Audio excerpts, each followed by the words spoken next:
What should I do if I owe more in taxes than I can afford to pay? So here are the resources for today's show. There's a link to this video. It'll be recorded. It'll be out there on YouTube. Link to my website, and then the 4 articles that I'm going to cover information from. 2 of those are from the IRS website. So some good resources for you. These slides are going to be available on SlideShare and also on Google Slides. So feel free to go and download those. I'll have a link to those slides in the show notes. So feel free to go download those as soon as this presentation is over. So a tax bill. Say what? If you've seen the news lately, a lot of folks have bills. A lot of folks aren't getting refunds. What do you do? So what's up, everybody? My name is Chris Hervochon. I'm with SOAR, A Better Way CPA. Let's connect. Chris at betterwaycpa.com. That's the email. Phone number 843-608-0298. You can find me on Facebook, LinkedIn, Twitter, Quora, Instagram, and Pinterest. So pretty much everywhere. If you need to find me, you can get me. I promise.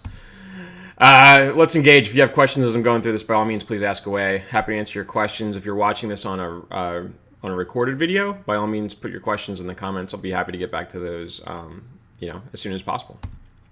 So here's the problem. So you've got a tax bill this year. It wasn't expected, or maybe it was expected. I hope not. But otherwise, you wouldn't be watching this video. But you don't have the funds to pay now. You're cash illiquid. So what do you do? Good question. So you've got 3 options, basically. Number 1 is you can pay via credit card. Now, there is a fee that the IRS charges through their payment processors, somewhere between 1.87% and 1.99%. So basically what they're doing is they're pushing the processing fees back onto you, the taxpayer, right, for their inconvenience or alleged inconvenience. And so, that does jack up the cost of doing this. If you're paying by credit card, I would very strongly advise you to only do that if you're going to pay it off relatively quickly, right? Because what you don't want to do is have this huge tax bill that you didn't expect, throw it on a credit card just so you could say that you paid your tax bill timely, and then that thing is accruing interest at 20, 25%. Those are punitive interest rates, right? And so what you're effectively doing if you're carrying that balance for any period of time is you're increasing effectively the amount of tax that you're paying to the government. So no bueno, don't want to do that. Now, there is a benefit to paying by credit card, and assuming that the benefit of that you're going to get from the card, so points, travel points, miles, whatever it is, cash back. So if that's going to be greater than, the benefit of that is going to be greater than the processing fee that they're going to charge you, maybe that makes sense to do just, for the heck of it, right? So if you're going to get 3% cash back, it makes sense to pay the 1.99% in processing fee, because then you're going to get the delta, right? And that's assuming that you're going to pay that card off and you're not going to accrue any interest. So food for thought, right? Number 2, monthly payment plan. So you can set up a short-term payment plan that's less than 120 days. There's no setup fee for that, but you do accrue penalties and interest. So if you don't pay by April 15th, and this goes if you're going to file an extension too, remember, it's an extended period of time to pay, but your payment was still due on 4/15, so you're going to get interest no matter what. So like an extension is an extension of time to file, it's not an extension of time to pay. Same thing goes with the payment plan, right? You're just dragging these payments out, and then they're going to charge you interest for it. So something to think about. Long-term payment plan. So this is your installment agreement. Excuse me. This is if you're going to pay for a period that's greater than 120 days. You're going to pay through automatic withdrawals. There's a $31 setup fee plus the penalties and interest that I just talked about.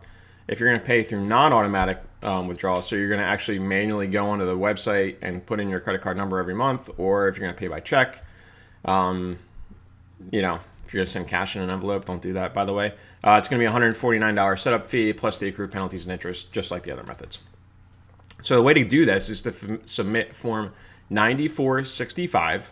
You can do that online in the web via the IRS website. You can do it by phone or mail. There are different fees associated with the different methods. You can actually do it in person as well.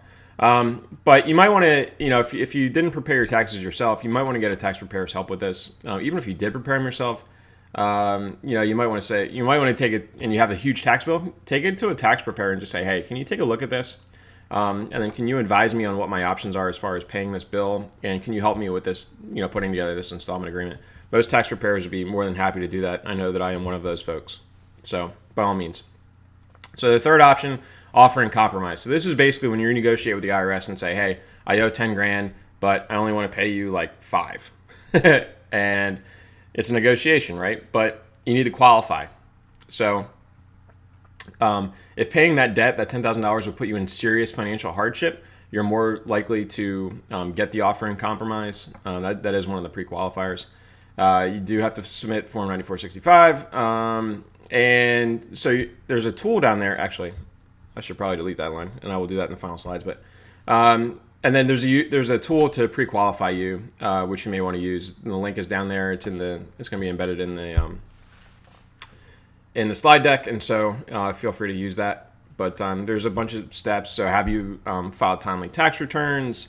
Have you is this an ongoing issue with you? Basically, is what they're trying to check on. Like, are you are you just somebody who's not responsible, or are you somebody who this has just become an issue for you? This is a new thing for you. So that's basically what they're going for.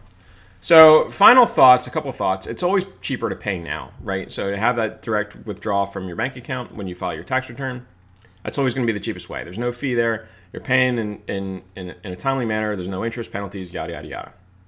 So if you're going to pay by credit card, make sure you pay it off quickly. You don't want that balance to carry that punitive interest rate. And basically what that does is it just jacks up the effective amount of tax that you're paying. And that's no good, especially if you've got a big tax bill.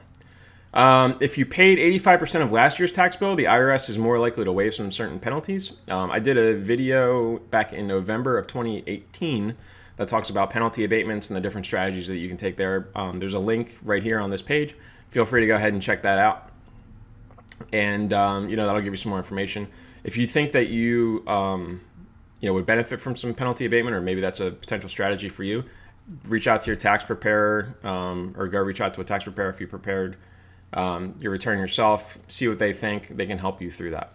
And then finally, sit down with the CPA through the year. This is just good practice in general, right? CPA, your tax preparer, they can help tell you, as the year goes on, like, hey, look, it looks like you might owe based on what you've earned already, or it looks like maybe you've overpaid, so far based on, what I'm seeing. You're going to have some extra deductions that maybe we didn't think about. Or, just implementing tax planning strategies, throughout the year. That's just a good practice. It'll save you money, right? And that's what we want to do. We want to put you in the best possible financial position that we can. So that's it for me today. Let's connect again. Chris@betterwaycpa.com. 843-608-0298 is the phone number. You can find me on basically every single social media platform, with the exception of Snapchat. But who knows, maybe sometime in the future. If you need to find me, you can find me. I'm always happy to engage, answer any questions that you might have, or just chit chat. So that's it for me this week. Thanks for tuning in. If you like this video, please share it. That helps me to build my audience, build my brand, build my business, so I can keep producing content like this. And I'll see you next time. Thanks.